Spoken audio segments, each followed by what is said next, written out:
Keadaan ekonomi Indonesia pada awal kemerdekaan.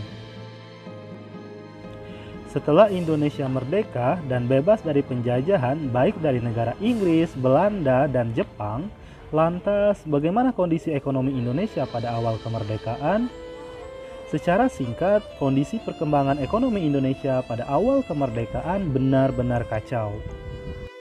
Kekacauan ekonomi Indonesia pada awal kemerdekaan atau sekitar tahun 1940 sampai 1950-an merupakan warisan dari penjajah sebelumnya, yaitu pemerintah pendudukan Jepang.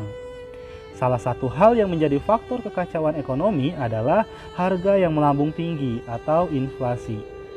Beberapa penyebab terjadinya inflasi saat itu antara lain sebagai berikut. Yang pertama adalah kas negara kosong.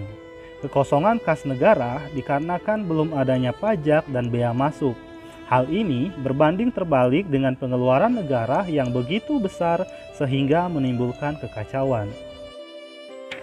Yang kedua adalah banyak beredarnya mata uang Jepang. Saat itu, mata uang Jepang banyak beredar di masyarakat secara tidak terkendali. Keadaan ini ditambah dengan datangnya pasukan sekutu yang kemudian menduduki kota-kota besar dan menduduki bank. Pemerintah belum bisa melarang peredaran uang Jepang karena belum memiliki mata uang sendiri.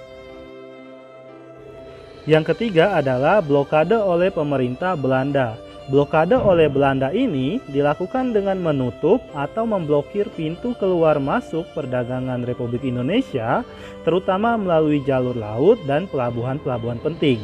Blokade ini dilakukan mulai bulan November 1945.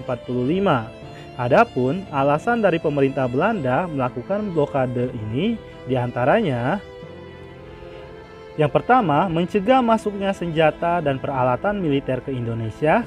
Yang kedua, mencegah keluarnya hasil-hasil perkebunan milik Belanda dan milik asing lainnya. Yang ketiga, melindungi bangsa Indonesia dari tindakan-tindakan yang dilakukan oleh bangsa lain.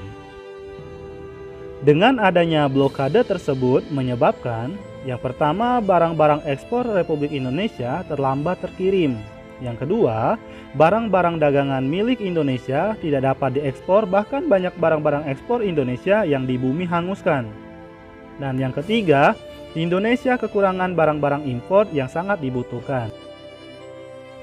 Lalu, upaya pemerintah dalam mengatasi inflasi tersebut diantaranya sebagai berikut.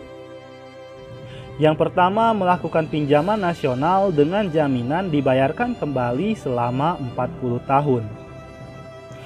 Pada bulan Juli tahun 1946, penduduk Jawa dan Madura meminjamkan uangnya kepada pemerintah melalui Bank Tabungan Pos dan Pegadaian.